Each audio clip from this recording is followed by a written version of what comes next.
Hello students, welcome to Geo Saga. मैं अमिता और आज हम पढ़ने वाले हैं हीट बजट। तो हीट बजट क्या है कि अर्थ भी अपने टेम्परेचर को मेंटेन करने के लिए एक एप्रोप्रिएट बजट बनाए हुए हैं। वही क्या है, हीट बजट है।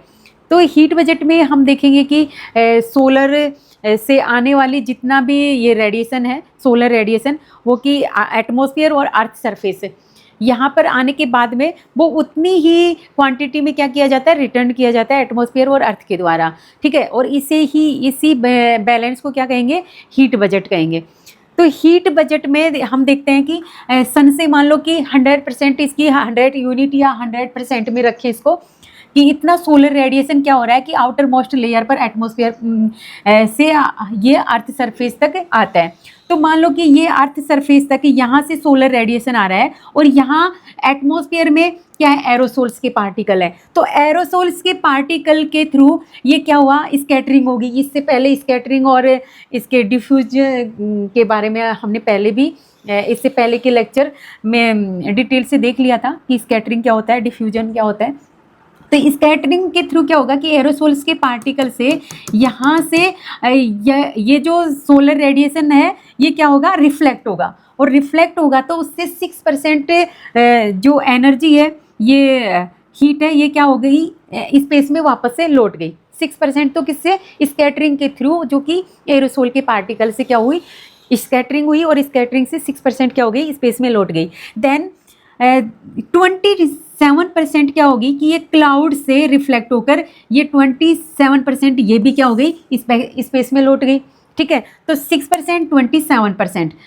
तो इसके अलावा जो कि अर्थ सरफेस है, ये एक अल्बिडो भी कह सकते हैं इसको, कि जो कि अल्बिडो मतलब मीन्स की एरोसोल्स का अल्बिडो है, ये क्लाउड्स का अल्बिडो है जो 27% है, और ये अर्थ सरफेस का अल्बिडो जो कि 2% है, ये भी रिफ्लेक्ट होके अर्थ सरफेस से ये भी स्पेस में लौट गया। कहने का मतलब 6, 27 और 2%, ये हो गया कितना, 35%। तो 35% तो ये हो गया सीधा अल्बिडो, जो कि सीधा क्या हो गया, स्पेस में चला गया। ठीक है, 35%। अब 35% के बाद में ये यहाँ स्कैटरिंग हुआ। स्कैटरिंग के बाद में जो डिफ्यूजन, एरोसोल से डिफ्यूजन हुआ, डिफ्यूजन के थ्रू कितना, 17%। तो डिफ्यूजन की वजह से ही जो हमें लाइट दिखती है, अर्थ पर जो लाइट होती है वो डिफ्यूजन के थ्रू होती है। तो डिफ्यूजन की वजह से, और डिफ्यूजन क्यों होता है कि ये इसके जो एरोसोल के पार्टिकल से क्या होती है, ये इसका ये टकराने के बाद में यहाँ पर 17% जो सोलर रेडिएशन है वो इसमें खर्च हो जाती है, किसमें, डिफ्यूजन में। तो जितना भी ये लाइट दिख रहा है अर्थ पर, तो ये लाइट में कितना ये एनर्जी वेस्ट हो रहा है, इसमें हो रहा है 17%। ठीक है, तो 17% हो गया डिफ्यूजन, जो कि लाइटिंग में। देन उसके बाद में ये 14% है जो कि एटमॉस्फेयर ने क्या कर लिया, एब्जॉर्ब कर लिया। ये कौन सी रेडिएशन है, ये है सोलर रेडिएशन, कि सन से आने वाली इनकमिंग रेडिएशन है। तो इनमें 14% एब्जॉर्ब कर लिया, किसने, एटमॉस्फेयर ने कर लिया। ठीक है, जो कि जैसे मान लो कि ओजोन लेयर इनके बाई ये किया जाता है एब्जॉर्ब, तो वो कितना हो गया, 14%। अब इसके बाद में 34% ये डायरेक्ट रेडिएशन कहाँ पर आ रही है, अर्थ सरफेस पर आ रही है। 34%, जो कि इसी 34% से ही अर्थ का जो लिथोस्फीयर की अपर लेयर है वो क्या हो रही है, इसी से ही क्या हो रही है, वो हीट हो रही है। तो कहने का मतलब कि 35% तो डायरेक्ट सीधा स्पेस में चला गया। ठीक है, और उसके बाद में 14% किसने अब्जॉर्ब कर लिया, ये एटमॉस्फेयर ने कर लिया। और 17% है वो कि ये लाइटिंग में, अर्थ पर जो लाइट दिखती है सनलाइट, उसमें 17% ये क्या हो गई, एक्सपेंडिचर हो गई इसमें। और देन 34% डायरेक्ट रेडिएशन कहाँ पर, अर्थ सरफेस पर आई। और इसी 34% से ही ये अर्थ सरफेस क्या हो रहा है, हॉट हो रहा है। देन इसके बाद में देखते हैं कि ये वो तो कौन सी थी, इनकमिंग सोलर रेडिएशन। अब है आउटगोइंग टेरेस्ट्रियल रेडिएशन में क्या होता है कि अर्थ में ने जितना टेम्परेचर, जितनी हीट अर्थ तक पहुंची थी, अब उतना वो वापस से क्या करेगी, रिलीज करेगी। अब वापस से रिलीज करती है, जिसमें कि 17% तो डायरेक्ट अर्थ क्या करती है कि ये इसमें रेडिएटेड फॉर्म में अर्थ, जो कि स्पेस में 17% रेडिएट हो जाता है। देन इसमें जब ये रेडिएट होता है उसमें 6% तो एटमॉस्फेयर क्या कर लेता है, उसको एब्जॉर्ब कर लेता है। ये कैसे करता है कि जैसे कार्बन डाइऑक्साइड है, वाटर वेपर है, तो वो टेरेस्ट्रियल रेडिएशन को एब्जॉर्ब कर लेती है। तो उसमें कितना ये 6% उसमें रिलीज हो गया, ठीक है। देन उसके बाद में कन्वेक्शन, ये टर्बुलेंस एंड द कन्वेक्शन में, टर्बुलेंस एंड द कन्वेक्शन क्या होता है कि अर्थ सरफेस पर जैसे ही टेम्परेचर इंक्रीज होता है तो जो ये एयर होती है वो गर्म होने के बाद में ऊपर की ओर राइजिंग करती है। तो ऊपर की ओर राइजिंग होने की वजह से इसी में कितना 9% इसमें अर्थ ने क्या कर दिया, रिलीज कर दिया टेम्परेचर, कि जो अर्थ से हवाएं जो गर्म होकर ऊपर की ओर उठ रही है तो वो कितना रिलीज हो गया उसमें 9%। देन 19% किस में हो गया, कंडेंसेशन में। तो 19% कंडेंसेशन में, तो एटमॉस्फेयर के पास में कितना 6%, 9% एंड 19, तो टोटल ये कितना हो गया 34%। तो 34% तो कौन सा, ये एटमॉस्फेयर ने टेरेस्ट्रियल रेडिएशन के थ्रू एटमॉस्फेयर के पास में चला गया, और 14% किस में आया था, वो इनकमिंग सोलर रेडिएशन में, ठीक है। तो एटमॉस्फेयर के पास में 34% और कितना, वो 14%। तो एटमॉस्फेयर के पास में कितना था हीट बजट 48, ठीक है। तो 48% तो एटमॉस्फेयर ने रिलीज कर दिया। देन 17% किसने रिलीज किया, ये किया डायरेक्ट इसने अर्थ के थ्रू निकल गया ये रेडिएटेड फॉर्म में, ठीक है। तो 48 और 17% ये टोटल कितना हो गया 65%। तो 65% क्या हो गया, ये रिलीज हो गया अर्थ से, और 35% कौन सा था, जो कि अर्थ के अल्बिडो के थ्रू, जो कि डायरेक्ट स्पेस में चला गया था इनकमिंग सोलर रेडिएशन में ही। तो 65 + 35 कितना हो गया 100%। तो ये क्या है, अर्थ का बजट है, जो कि अर्थ सरफेस और एटमॉस्फेयर के थ्रू डायरेक्ट क्या कर दिया जाता है, रिलीज कर दिया जाता है स्पेस में। तो ये अर्थ बजट है, आई होप कि आपको समझ में आ गया होगा।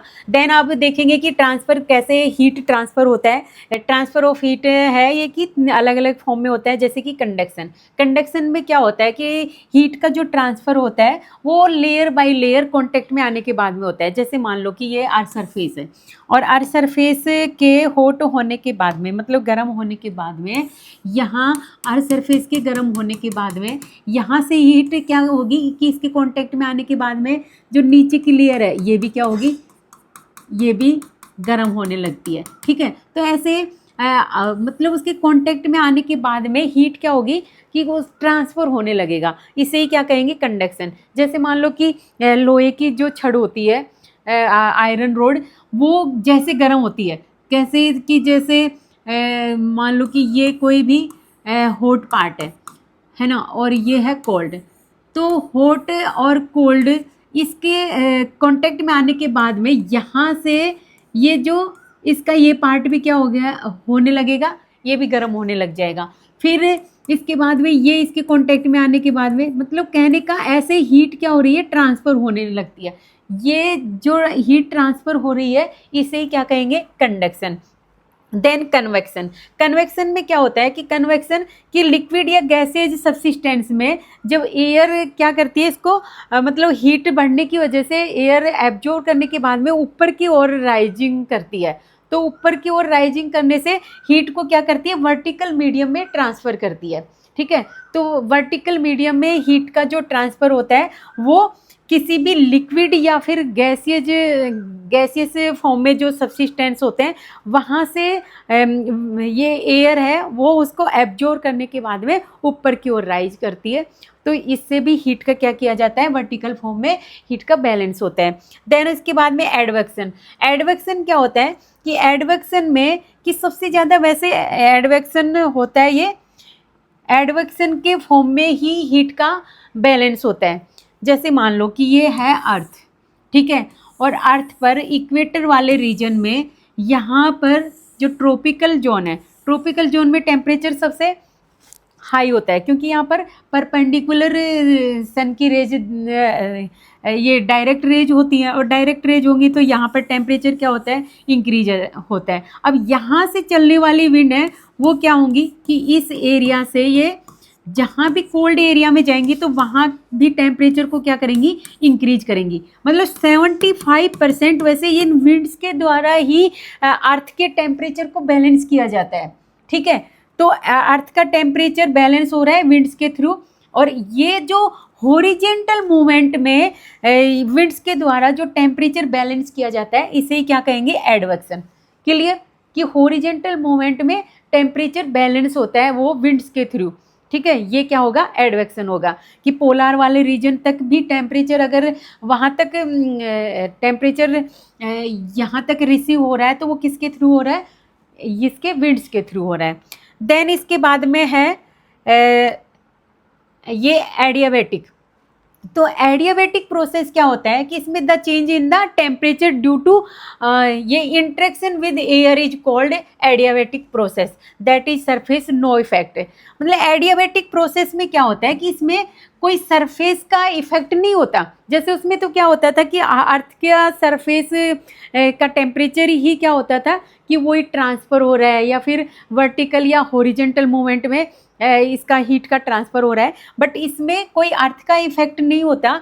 बट इसमें क्या होता है, जैसे मान लो ये अर्थ सरफेस है, ठीक है, और अर्थ सरफेस से जैसे एयर क्या होती है कि ये कोई भी गर्म एयर की मास बॉडी है, ठीक है, और ये ऊपर उठेगी, और ऊपर उठने के बाद में जो NLR होता है, NLR मतलब नॉर्मल लैप्स रेट होती है, नॉर्मल लैप्स रेट की वजह से कि जैसे जैसे अर्थ सरफेस से ऊपर की ओर राइज करेंगी हवाएं, तो ये हवा जो ये एयर ऊपर की ओर राइज होगी तो ऊपर क्या होता है कि ये प्रेशर होता है वो भी क्या होने लगता है, कम होने लगता है। तो प्रेशर कम होगा तो ये जो एयर है वो क्या होगी कि ऊपर की ओर और ज़्यादा एरिया में क्या हो जाएंगी, फैल जाएंगी, ठीक है, और एरिया में ज़्यादा फैलेंगी, ज़्यादा एरिया में फैलेंगी तो ये क्या होने लगेगी, ठंडी होने लगेगी, ठीक है, फिर और ऊपर जाएंगी तो ये और एरिया तक इसको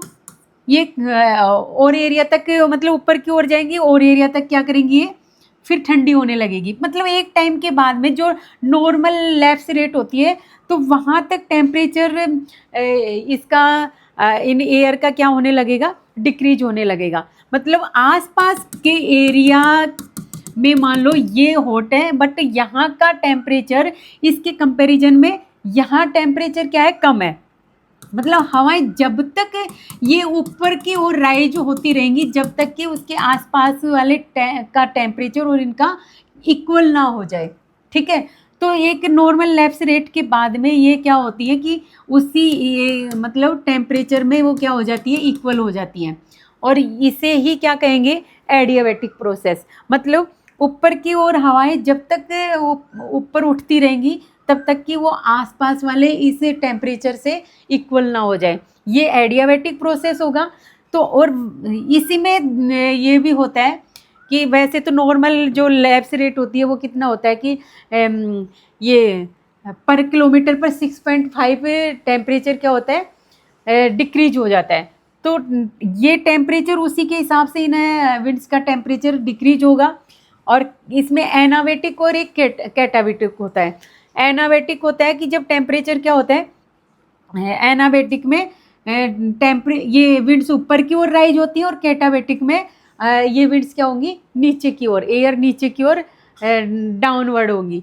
तो ऊपर की ओर राइज होना ये एनाबैटिक, और नीचे की ओर साइड में डाउनवर्ड होना ये कैटाबैटिक होता है। फॉर एग्जांपल इसका नॉर्थन अमेरिका का जो चिनूक विंड्स का ले सकते हैं कि चिनूक विंड क्या होती है कि रॉकीज माउंटेन के इधर जो कि ईस्टर्न पार्ट में वो क्या करती है, डाउनवर्ड होती है, जो कि कैटाबैटिक टाइप की विंड्स हैं कि वो भी फिर जैसे जैसे ये ऊपर की ओर जाकर क्या होने लगी, कोल्ड होने लगी। वैसे ही कैटाबैटिक में क्या होता है कि ये विंड्स नीचे की ओर आने के बाद में क्या हो जाएंगी, गर्म होने लग जाएंगी, ठीक है, क्योंकि जैसे जैसे नीचे की ओर आएंगी तो प्रेशर भी क्या होगा, इंक्रीज होगा। प्रेशर इंक्रीज होगा तो उनका टेम्परेचर भी क्या होने लगेगा, इंक्रीज होने लगेगा, ठीक है।